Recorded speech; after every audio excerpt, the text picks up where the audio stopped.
Well, it's a long ball through. And oh my God, an insane goal! I've just seen the most insane goal I have ever seen on a football pitch. Incredible! Welcome back to FPL Wahala. Game week 1 is over. The very first game week of the 2021-2022 EPL season, and hence the FPL season.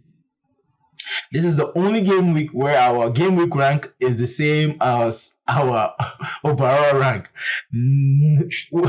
Like for everybody. After here, for the majority of FPL players, it's never going to be the same. So look at it really hard. If you did really well, don't dwell on it. If you did really bad, do not dwell on it. This is not a sprint, but this is a marathon. If you think you did really bad for this game week, there is still time to recover. If you think you did really well, then keep up the momentum and keep moving. After game week 1, how do you feel, Puss? Well, I feel good. I guess I feel good. I can't really complain.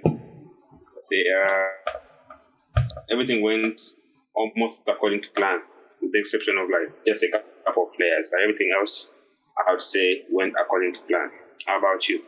Yeah, the thing about FPL and the thing about wildcards is for the involved managers, or for the managers that are so into FPL, you do so many permutations.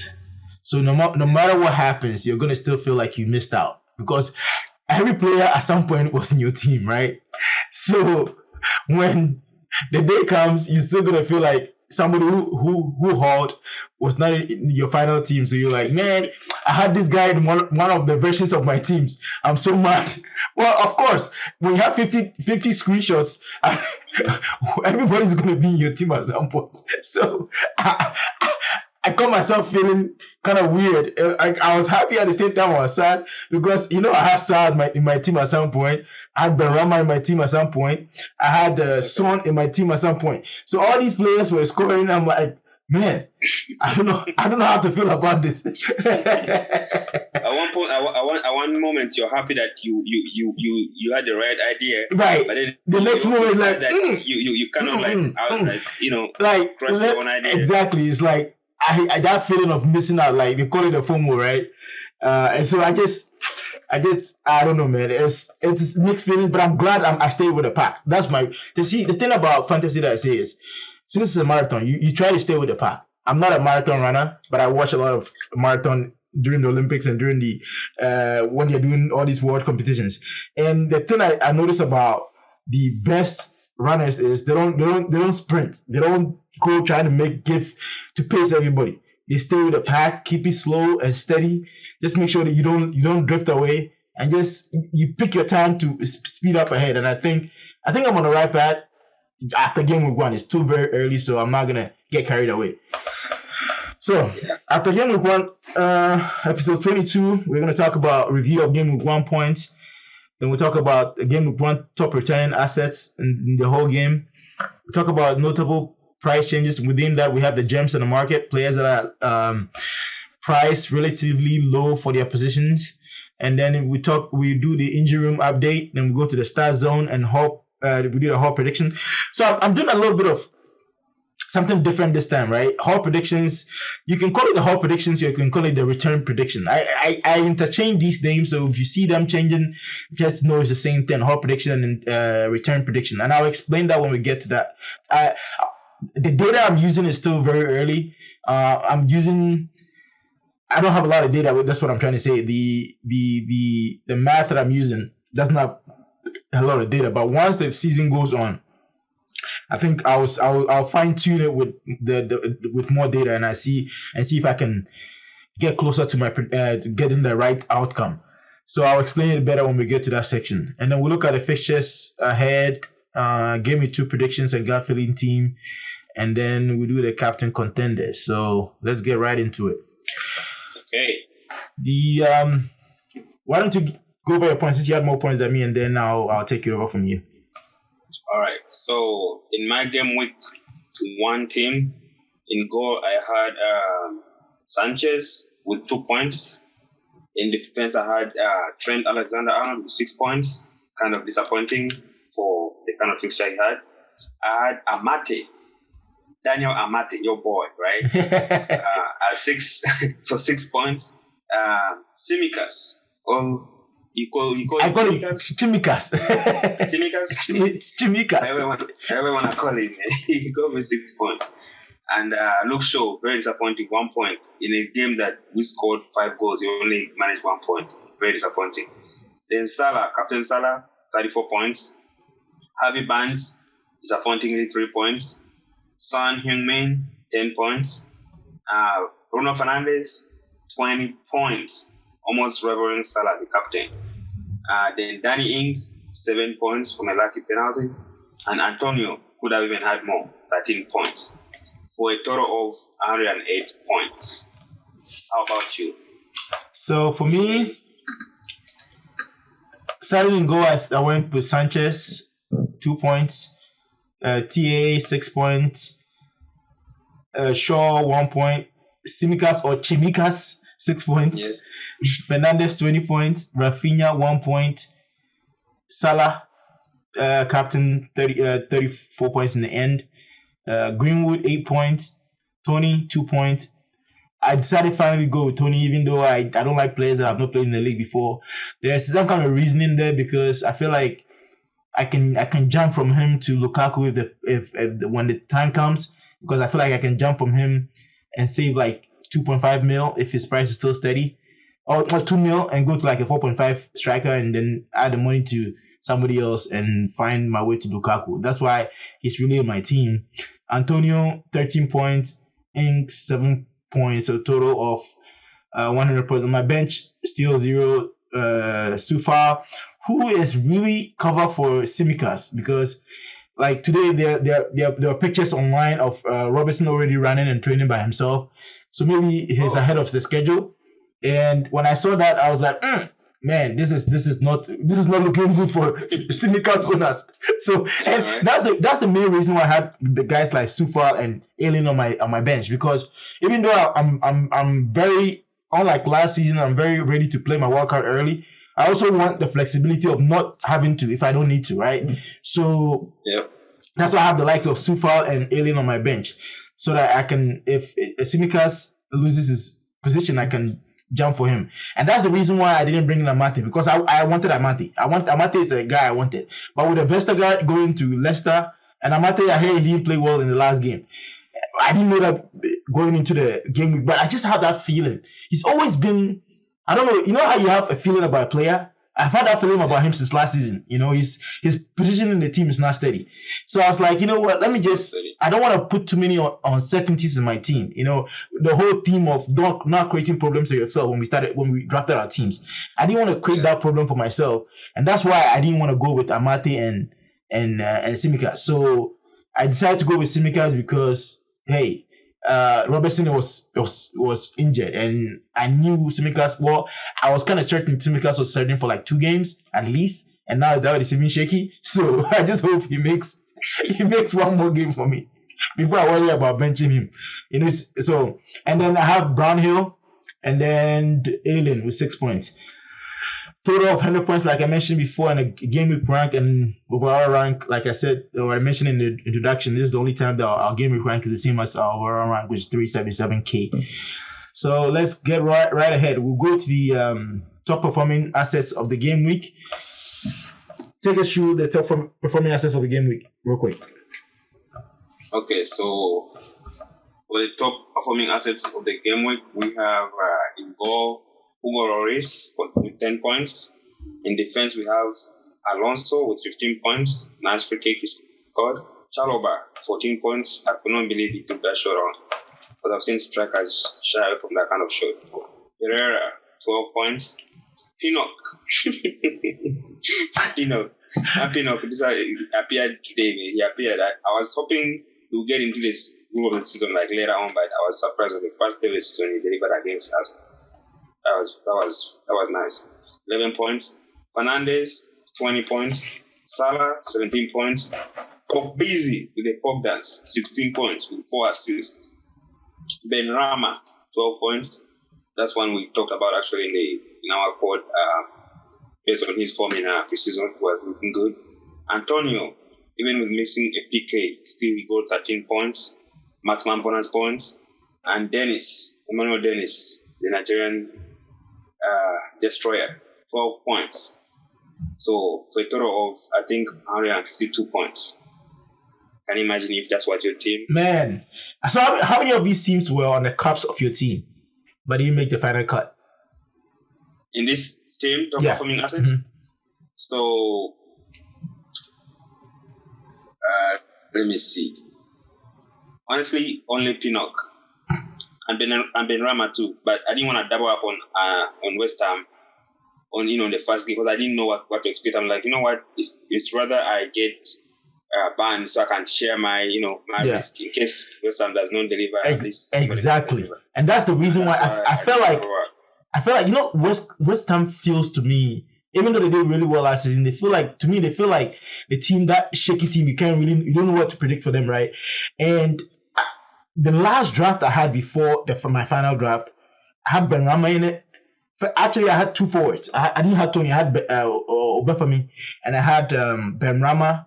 I had Barnes and Rafinha and Salah and Fernandes. Those are my midfield, right? And that was the last draft I had before. Who was your two strikers? Ings and Antonio. Yep.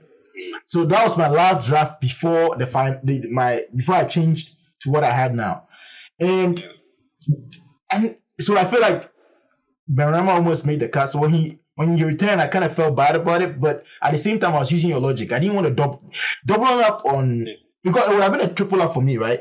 And that meant I couldn't get Sufal. Yeah. But Sufal too. I wouldn't have been able to afford Sufal if I had done that, right? Because with that in my team, I think I would have had to go with Amate for that. For me to be able to afford that team, I would have had to go with Amate, and I didn't want to do that because. And I didn't know if Livramento was going to start for Southampton, right? So I was like, you know what?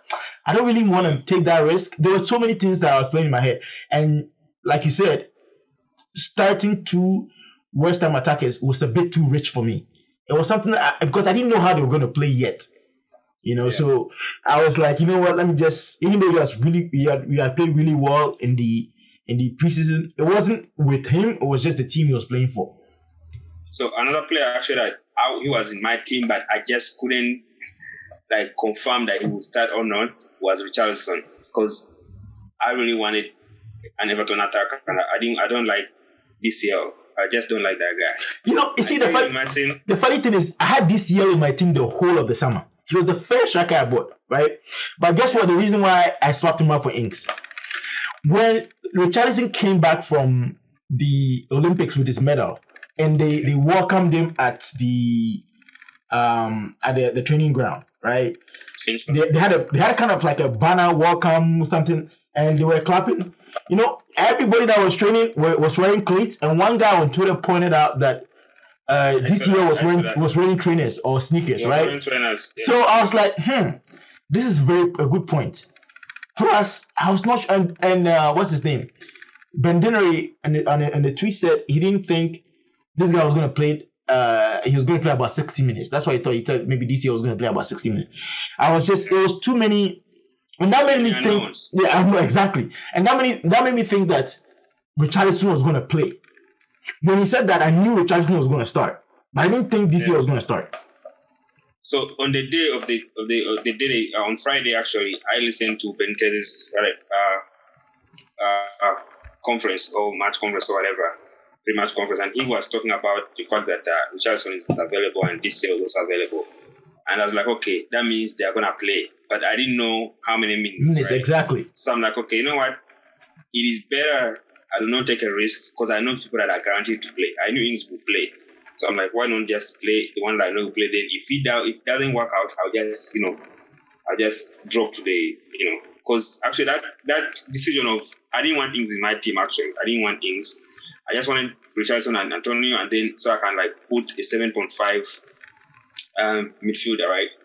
Instead of Barnes. I wanted to have that option of, let's say, I can go to a 7.5 because there's so many 7.5 good midfielders, in this season. So I can get Greenwood, I can get Jota, when Shimikas, like, it's automatic or whatever. That's when you have the option. But because of that, I'm certain that I could not do that move. I was like, let's see how the first game goes. But yeah, anyway, I feel you. Yeah. It is what it is. We'll move on. It is what it is. Take us through the price rises and price drops real quick. So it's early season and we have only 4 price rises and only 4 price fallers. So price rises, we have Fernandes 12.1 right now, Richarlison 7.6, Pogba after his 4 assists 7.6, and Shimikas 4.1. Then for the price fallers, we have Aubameyang 9.9, Lanzini 5.9, Arson Daka 7.4, and Pepe 7.4. That's the first price rises and price drops of the season. So basically, if you didn't have Fernandes, he's now worth 12.5 to you right now. Yeah. He's just about 12.5 because what you would have done to get that 0.5 is the same thing you would need to do to get that 0.1 because nobody has that extra 0.2 to make the difference of 0.1. So it's basically the same thing as him being a 12.5 right now until more players gain value for you to make up that 0.1 somewhere else. So if you didn't have him, I'm sorry, you have to think about him as a 12.5 till you make that 0.2 in your account. And you know what? That is the reason why I had to have Son, regardless of this first fixture. Because if somebody like that goes up in price by 0.1, it's going to be like hard now to actually play. Yeah, it's going to be really hard because you have to take a hit to get him. Yeah. Because who is in your team? Unless you downgrade a guy like Salah, which you are not going to do. Which you're not going to do. So besides Salah, nobody else is worth that much. I'm just like amazed at the people that, because honestly, we came into the season when Salah and Fernandes, they had both over 50% ownership, right? Right. So I don't know the 50% of managers that decided not to get one of these two. What they were. Well, a lot of people have multiple teams, so they try different things, right? So you might have Salah in one team, Salah and might have Salah in another team, and plus we have a lot of newbies who don't know a lot about FPL. So there's a lot. I've seen some teams out there, and I'm like, how is this possible? I'm in some cash leagues, and the guy in the bottom of the table has Cavani. I'm like, what is this guy doing? Like, I've seen someone that has players, and if you look at the team, it's like he has players that he has a personal attachment to. Like, these players don't even start for their teams. They are like Crystal Palace players. They're like Watford players that don't even start for their own team, but they're starting in his, starting lineup. I'm like, right.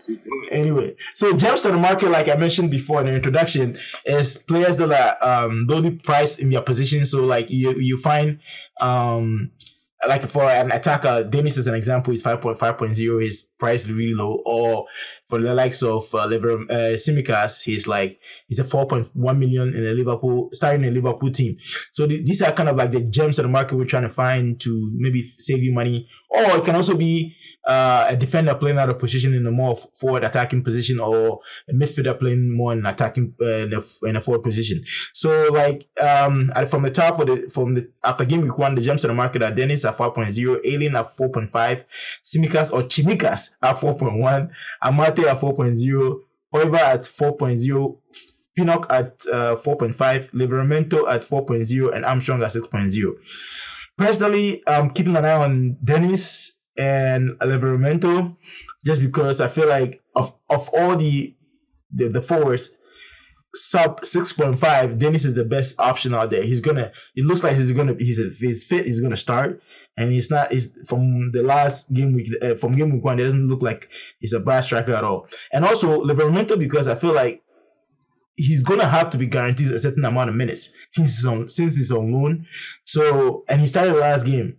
And going forward, I didn't really see the stats, or I didn't watch the game, but I heard he was in the more, like, he was attacking a lot. I don't know how true that is, but I'm gonna pay more attention to the stats and see if that is reflected it. But if he's really a 4.0 defender and it's always starting, I don't think I really need the stats, because when you bring a player like that into your team, you don't bring him in to come and give you big returns. You bring him in to be able to start and also hold your value. What do you think? Yeah, I think you're right. I actually like Livramento. I watched a little bit of him in preseason, and he's looking good. But I just don't know yet if the reason why he started was because Kyle Walker was actually coming back from a knock, or if he's going to be starting. But he looked good in preseason.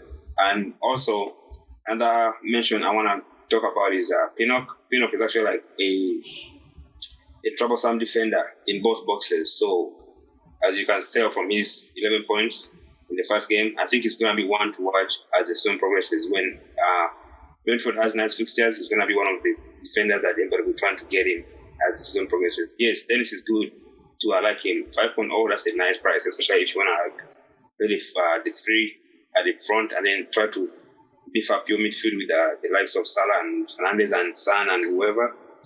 That's also a good move. And finally, my guy, and also our sound engineers guy, Adam Armstrong.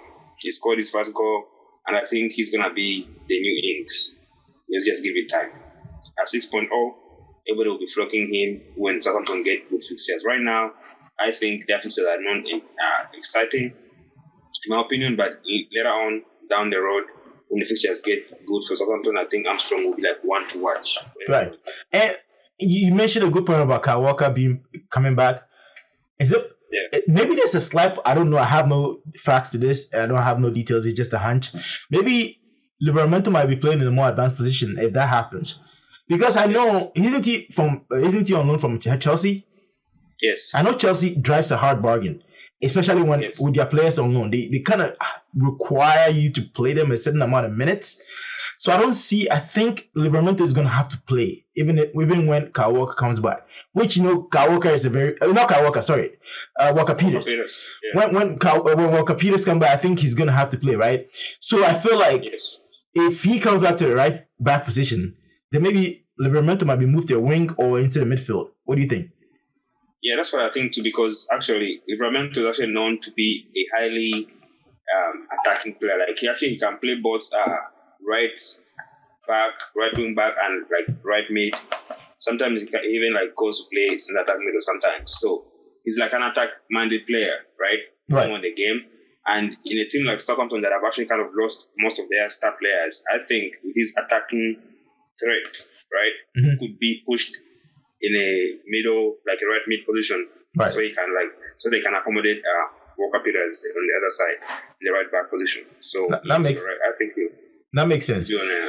Anyway, take us through the injury room update real quick. So we have like 8 players in the injury room update I want to talk about today. Number 1 is Gundogan. Gundogan actually got a main knock by I think it was, I forgot the person, but they knocked him like so hard in that game.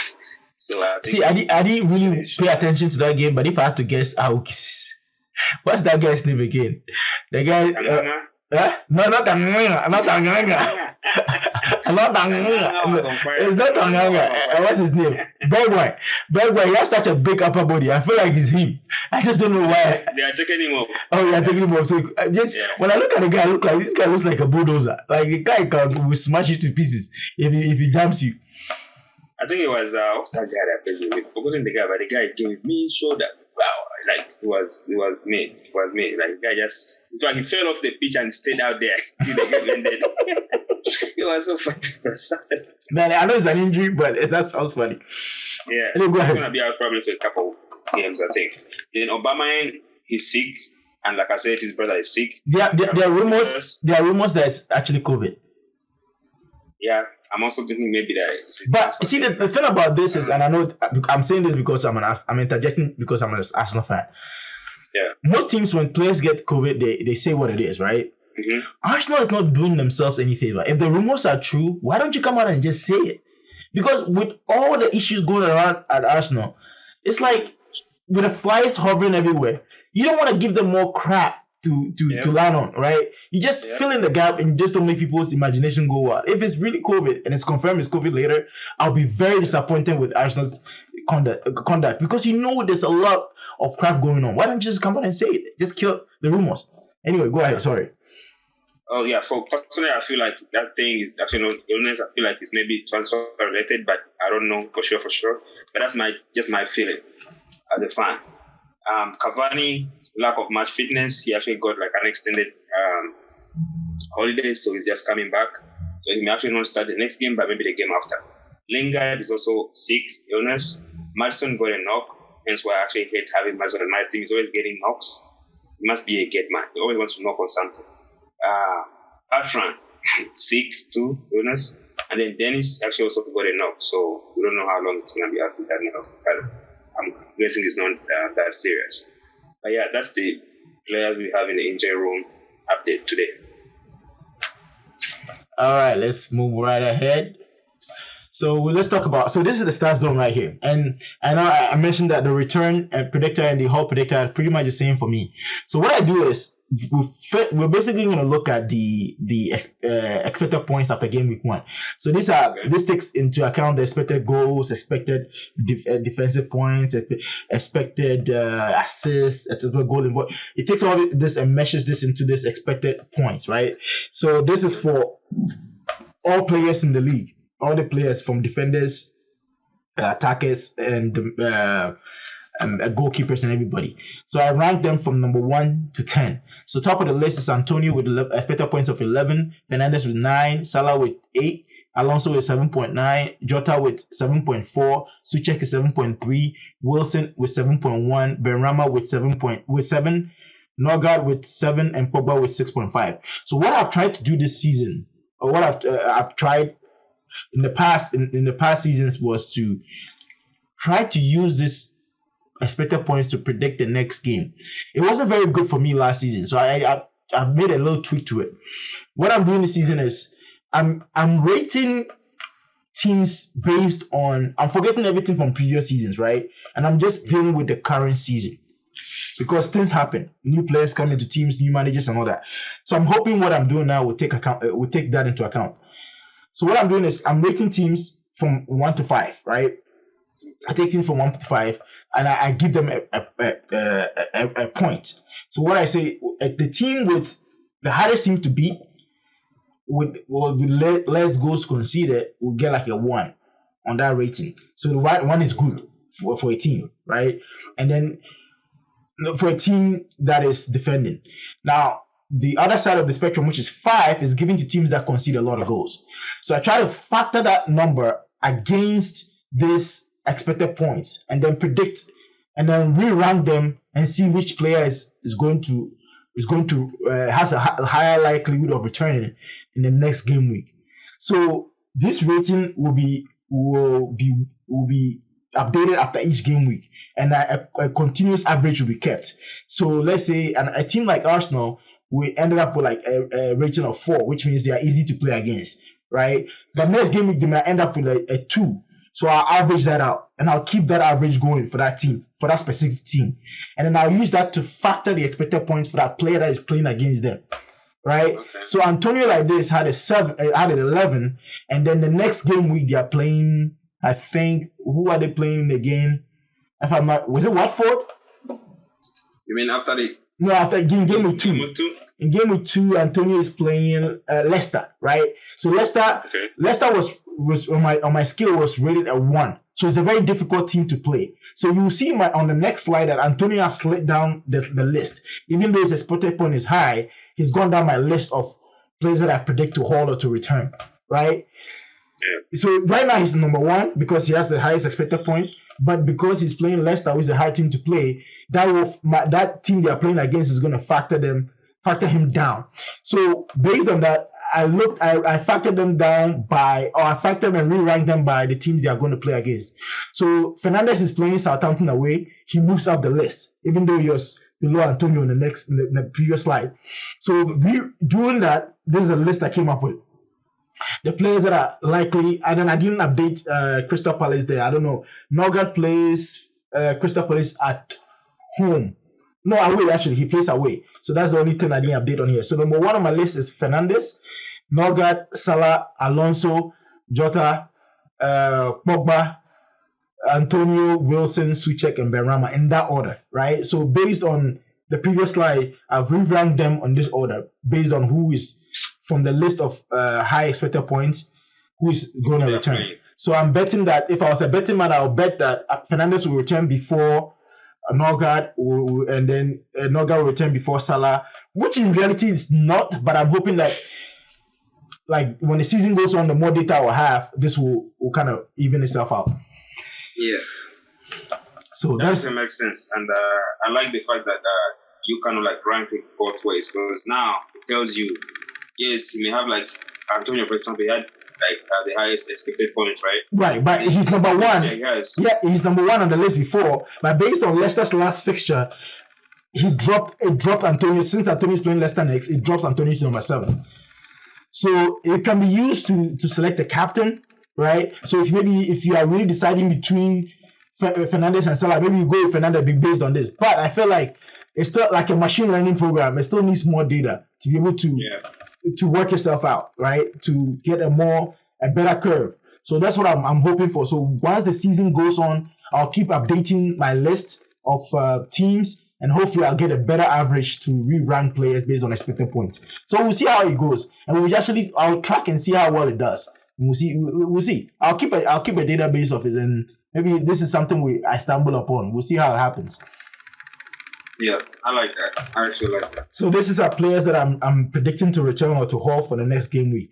So going to the next one, we're going to look at the teams that have decent fixtures or good fixtures in the top 6 teams to the best fixtures in this next batch of 4. So at the top of the list, you know what? Why don't you? Since I did a lot of talking on the previous slide, why don't you take us through this one? Okay. So the fixture ratings. Brentford have that they are. I mean, this is like in no particular order, right? No, this is not in no particular order, no. Okay, so we have Brentford. They have Crystal Palace away, Aston Villa away, Brighton at home, and Wolves away. Who would you like in those? In Brentford based on those fixtures? Well, I have Tony, right? Carlos looks interesting. I like the guy. Yeah, Somebody on Twitter says he saw Carlos, right? But he read it as Thanos. The villain in Avengers. He said he saw Carlos, but his mind read it as Thanos. He's like, when is Thanos can't play soccer? Guess what? Anyway, so he's just for his name alone. I'm keeping an eye on him. But I have Tony. Another player that really interests me is Mbeumo. Because it's a midfielder, he's playing out of position, he's playing an attacking position. So I'm keeping an eye on him too. Those are the ones I'm keeping an eye on. What about you? Yeah, so like I said in our first episode, I've been looking at Mbeumo because he's going to be playing 2 positions. One, as an attacking winger, and 2, when they play 3-5-2, they played against Arsenal as a striker. So at that price, as a midfielder playing as a striker, I think that's going to be really like a no-brainer, right? For anyone when Brentford have nice fixtures, so I think he's one to watch. And also, I think that defense is going to be really, really tight because they like to use the 3-5-2 formation where, like, when they're being attacked, they drop into a 5 defense shape. So that I think is going to give them a strong defense. I think they'll keep a lot of clean sheets, kind of like the way Sheffield United did this long they were promoted, right? So based on that, I think Pinnock will be one to watch out for. And if you're looking for a keeper, I think Raya too could be like a good option. I think he may be getting out of save points because his defense is not bad and he's going to get some shots shot at him. He's going to make a few saves and then he's going to keep a clean and probably some bonus points. So I think those 3 are the ones I'm going to be looking at. Okay. The next, we have Man City, and they are playing Norwich at home. Arsenal at home. Actually, it doesn't even matter where that is. Arsenal. They are playing Leicester City away. Sorry for this news. They are playing Leicester City away, and then Southampton at home. What do you want?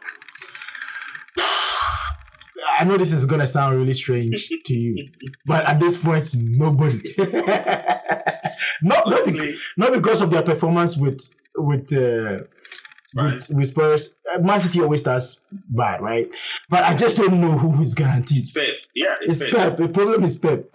Yeah, so that takes me back to when I was forming my team, right? So I knew that after Spurs, right, which could be a hard game for them, right? Actually, it always is a hard game for Man City. Playing away at Spurs, it's always a hard game for them. And I was like, okay, they're playing Norwich next, which could be like a kind of game where they can actually score at least 5 goals, right? Because it's Man City, right, against a newly promoted team. they can easily score 5. But we don't even know who's going to start that game. Exactly. The only person I was confident that he's going to start that game is Gundogan, right? Yep. So I actually thought of like putting him as my 7, my fourth midfielder, like at 7.5. But I couldn't because of the Richardson dilemma I had, right? Where I had to get Ings who's 8 and, but if I had gotten Richardson, I was going to put Gundogan there just for this fixture. But he's even injured right now. I don't know if he'll make it.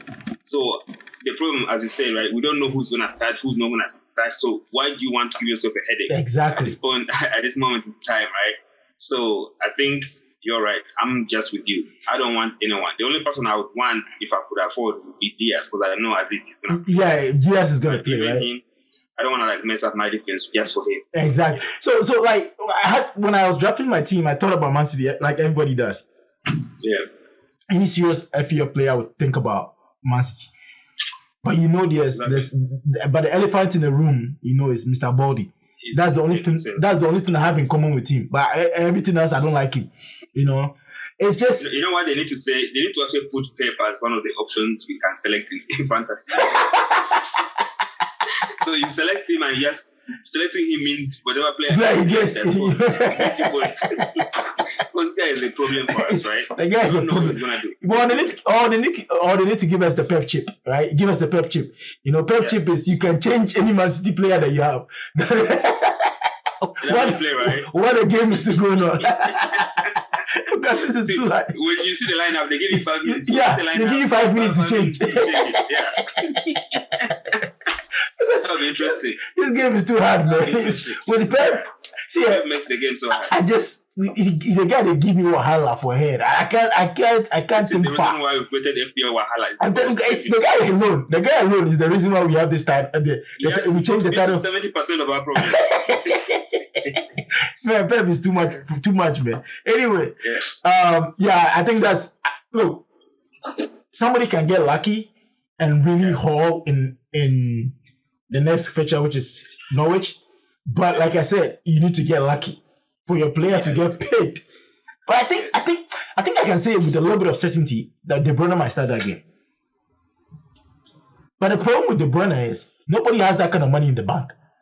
Exactly, that's a lot. So that's 12, right? It's 12. It's too much finagling to be able to get to 12. So he's 12. So if you want to get him, it's like you're getting rid of Bruno Fernandes. That's right. Fernandes money. Well, you see, the only people that I can see that can make that jump is people that have money. Because in some space second during the preseason, I thought about doubling up on Mane and Salah and not going for Bruno. But most people that are doing that leap will probably move to Bruno, not KDB. But if you want to take a 1 week punt, I will go for KDB for the next game. Yeah. Just for the next game. But I actually think he may not start since it's Norwich. They kind of still try to protect him. No, I understand that point, right? But what I thought about is he wants to get his first win in the bank and make it a very big win so people can get off their back. 0 so they can be like, they're back. Okay. So that's why I'm thinking he's going to start that game. But anyway, go ahead. Okay, so the next team is Spurs, and they have Wolves away. Nuno's going back to his old club. They have Watford at home. They have Crystal Palace away, and then Chelsea at home. Who do you want? The only player I want, I can't afford him. So I'm just going to look from far, like a voyeur. Just look at your team and admire. Who? Son. Oh, Son, okay. Yeah, so I can't afford the guy. I'm just going to watch him from afar and just be licking my lips and waiting that... Okay, so let me ask you this question, right? Uh-huh. So... what was your reason of not getting Son in your team? Is it because you wanted to spread out for Lukaku or... Right. See, like I said, right? So, my whole theme that on the back of my head was not creating Wahala for myself, not creating problems for myself, right? And I feel like with Son in my team, I created a few problems I didn't want to deal with at this point, right? Like, because I would have to go to Obafemi as a striker because I wanted Ings and Antonio. I couldn't get Kings and Antonio and then Son and then Salah and Fernandes. So now, and I want this is the core of my team, right? Well, that's what I thought. The skeleton of my team that I didn't think I was going to change ever was TAA, Shaw, Salah, Fernandes, Antonio, and Ings. Those are the guys I didn't want to lose. Yeah. So with that, I can't afford Son. I would have to lose one of these guys to afford Son. And that's the reason why I didn't go for him. And also, another reason why I really thought about going for him was the fact that I can easily downgrade from him to go to Kane or Lukaku later on. But it would mean that I would have to go with Amate and Tsimikas, which I already explained why I didn't want to go to them. I didn't want to create problems for myself down the line because I don't want to have to rely on 3 defenders. Once they bench one, I'm screwed. Like, I don't have any points, right? Yeah, so I'm hoping, and like I said, I'm going to be flexible. If he keeps on giving me headaches, I might have to find a way to bring him into my team. But I'm hoping that the guys that I have will make up some of those points. But right now, it looks like I like Son, I like Dele Alli. From the little bit that I saw, I think especially if Kane leaves, I will think about jumping on a guy like Dele Alli. 6.5, I can't resist. Yeah, you know. I actually think Dele Alli is gonna be the value player in Spurs if Kane leaves. Actually, even if Kane doesn't leave, if I think Nuno wants to use Dele Alli, right? So if Dele Alli keeps on playing the way he plays, or the way they want him to play, which is to get into the box, I think he will get some returns. And when he does, people are going to be comparing to get Son or to get Dele Alli. That's like 6.5 compared to 10. That's like a huge difference. People will be going for Dele Alli most of them, right? Right. And then, personally, I also think if their defense becomes really, really solid, right? Which I think he could with Nuno, I think Tanganga is going to be someone to reckon with because the guy has deep pockets. He pocketed Sterling, Grealish, Benjamin Mendy, and he was even trying to pocket Pep until he got it. This guy, he pocketed people. Like, I've never seen someone single-handed. Like, they had to run away from him. You know, Grealish and Sterling were running away from Tanganga. Tanganga ate them like a nganga. Man, Tanganga is too much. Tanganga. So all these guys are playing right back for Spurs. They've lost their position to Tanganga. Tanganga has taken that place. You know? But he got a knock and they took him off. I don't know if he was tired or whatever, but the guy outplayed. So yeah, that space, Tanganga I think is gonna be one to watch. The only problem with him, like what I noticed was he's not good like going forward, but maybe with them playing some weaker opponents, maybe he will get a chance to get a few assists here and there, but he was really good defensive. So next, moving on, is Wolves. They have Spurs at home, Man United at home, Watford away, and Brentford at home. Who do you want? Right now, nobody. What about you? Yeah, you're right. I don't really want anybody except, so during my preseason research, actually, that guy they call Over at 4.0, he has been actually playing he was actually giving a lot of minutes, right? Right. And it looked like the new coach kind of like favors him to Semedo, right? Right. But it could also be, because you know how sometimes senior players versus younger players, right? They always try to give the senior players more chance in the team, especially if things don't go right in the first time, right? Right. Because they don't want to be like, why are you using a young player when you have a senior player that's coming from Barcelona that could be playing that position?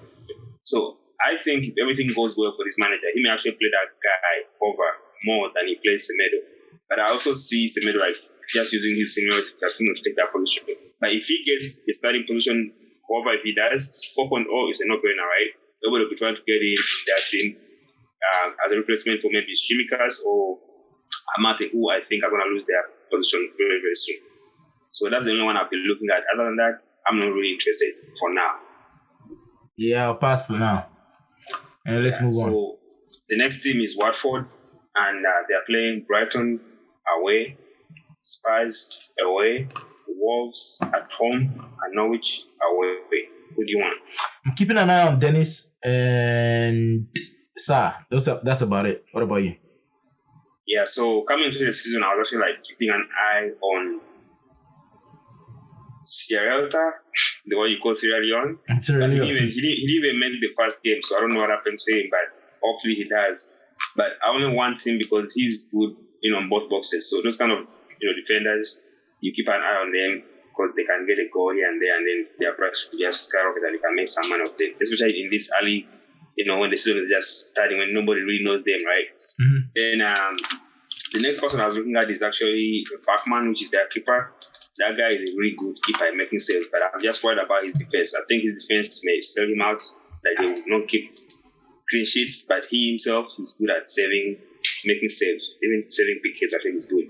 So if they can sort their defense out, I think he may become the new Martinez. Him and Raya, I think those two may be the new Martinez this season. So that's the only thing I've been looking at. Dennis now, because of his surprise the first game and what he performed, he's kind of interesting, but I didn't come into the season looking at him for any reason. So we'll see how that goes. But the other guy I came looking into the season, looking at him was Chuko. But he came on from the bench and scored a nice goal, but I don't think he's going to be starting because he has been there and all the time they always like bench him. So I don't know if he can get into that team. If he forces his way into the team starting 11, then I'll probably consider him for my, fifth midfielder. But right now, it's all that I told you about. I like Yosa really well, but for some reason, I think 6 is too much for the Watford or relegation threatened team. I've always had that as my philosophy when it comes to those kind of teams that are fighting relegation. I don't want to put more than 5.5 maximum. Right on. Okay, yeah. So the next team is Everton. They have Leeds away, Brighton away, Burnley at home, and Aston Villa away. Who do you want? Calvert-Lewin, Richarlison, Luka D. What about you? Yeah, so for me, even before the season started, as you can see from my draft, I wanted one player from Everton, and that's Richarlison. Just because I know now, because of what happened to someone that I'm probably not going to mention their name right now, I know he's going to be on PKs. I think so, actually, personally. And since I know that, and I think he's more explosive than ECL, and he still pissed me off because I've never liked him. And it's not like a personal thing. I've just never liked him. But last season, I had to get him because he was on fire and everybody had him. But he still disappointed me, right? So I'm going to stay away from him, and I'm going to use the excuse of Richardson being 0.5 cheaper than him, or maybe like now 0.4 since he has gone up in price, as my reason of getting him ahead of DCL. I know most people go for DCL, but for me, I would just choose Richardson because I like the way he plays better and I like Calvert-Lewin. And then the other option was I like look at him, right? But having him and Luke Shaw and Trent in my team is going to be unbalanced. I don't want that. So since their defense is not something that I'm so keen on keeping clean sheets, until Benitez shows me that his hand has been, like his game has been like taken on board, I'm not really willing to invest in that defense. So I was looking at Holgate. Actually, I had Holgate in my first draft, but when he lost his position to that game against Man United, he played last friendly. I was like, nah, man, I'm not gonna hold him. I'm just gonna get a new player that is gonna hold that position for me. Hence, Luke Early. Okay. So that's what I want. So let's do the game predictions and gut feeling team real quick. So basically, the predictions are going to be the scores we think are going to happen in the game in each of these fixtures, and then we'll do a gut feeling team based. The gut feeling team will do them as we go along this one, and we'll try to make it a quick one to wrap this up in a little bit. As we do, once we mention the score, we're going to tell you who we both think are going to be the top performers from that game, and that basically forms our gut feeling team. Do knock out two birds with a stone. So without much ado, let's get right into it. I'll take your score. I have mine already typed up in the Google spreadsheet, and then I'll take yours and I'll say mine, and we can move along. And then we say who we both think are going to be the top performers. So give me your score, and then tell me who you think are going to be the top performers, and then we'll move on. Okay, Liverpool Burnley. I think 3-1. 3-1. Yeah. 3-1 to Liverpool. Okay. Yes, please. And my top performers is Salah and Diogo Jota. All right. I wrote down 3-1 for myself too, and then mine is going to be Mane, and then Trent. Those will be mine. Okay. And what about Aston Villa and Newcastle?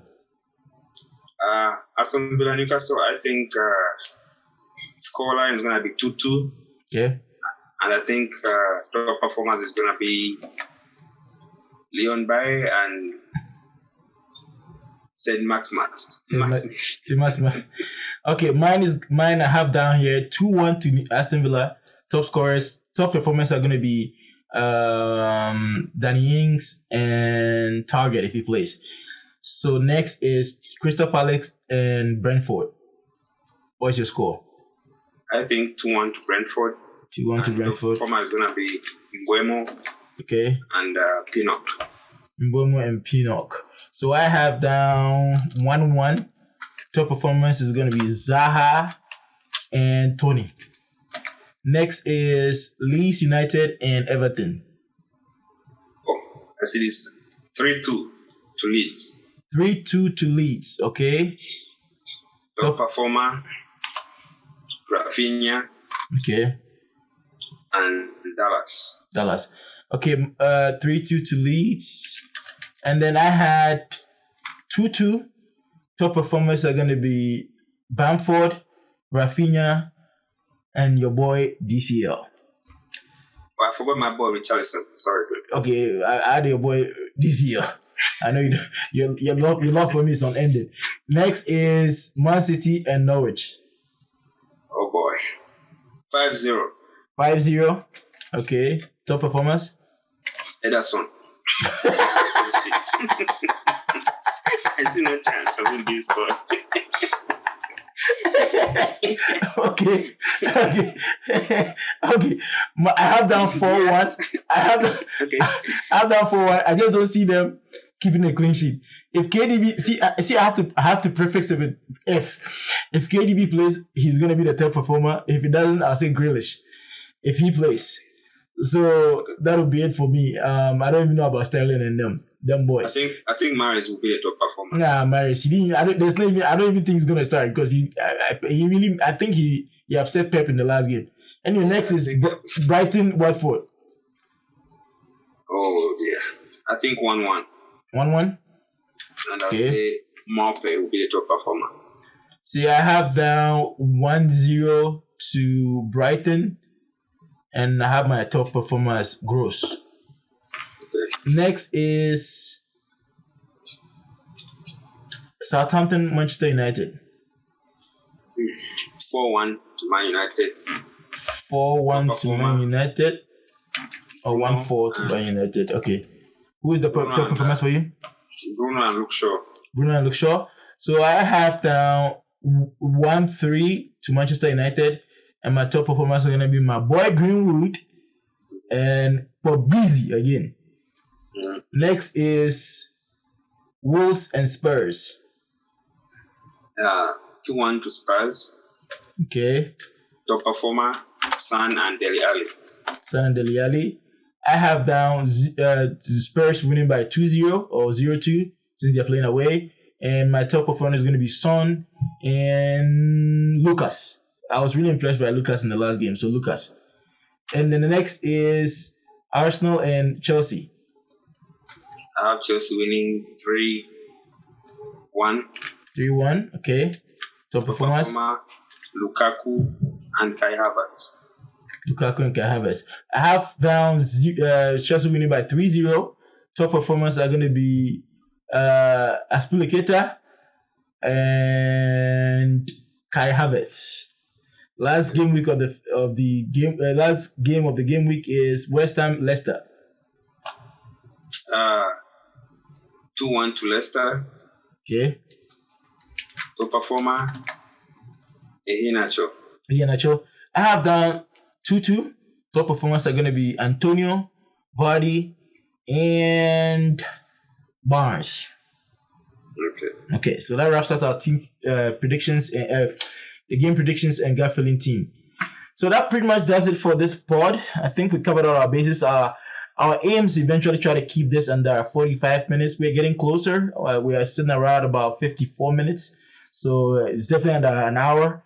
It means we're going to leave out a lot of discussions and not dwelling on a lot of points, which is fine. The most important thing is getting the information out to you so you can make your decisions for your FPL teams. Please like and subscribe to this video so the YouTube algorithm can suggest it to other FPL lovers as well. If you have anything to say, just leave it to us in the comments below. If you have any suggestions or you have any corrections to make to any of the stuff that we say here today, you can leave down in the comments below, and also follow us on Twitter. You can follow the main handle at FPL Wahala. I'm still working on to get the thumbnail up. And also follow me personally, FPL_BigHead. You're gonna see the old logo, which is suspect assist, which is fine. I'm still working to update that. Our media guy will send me the logo once he's done with it, and I'll upload it. And then next is you can follow Puss also on Twitter at FPL Kits. Written up here for the guys that are listening to the podcast is FPL KITS. Join our FPL Wahala mini league with the code KU2M4G, which is Kilo Umbrella 2 Mike 4 Golf. If you can, for the guys that are listening on the pod, that's why I spelled it out like that for you. I think we got all our bases covered. Is there anything else you want to add, Puss? No, you pretty much got everything covered. Okay, so until we pod again after game week 2, that will be our episode 64 or 63. Sorry, I was getting confused with the episode and the game week. So just take care. Don't stress yourself out. Don't make too many transfers. It's too early. Don't get so wound up about your rank right now. It's just very, very early days. Very early days. Do not get in your feelings about it. If you did well, keep the momentum up. If you didn't, there's still time to recover. Do not make emotional, irrational decisions right now. This is not time to do that. This is the time to collect yourself and be calm and collected. So until we pod again, Puss will always say, FPL responsible. see ya. Bye.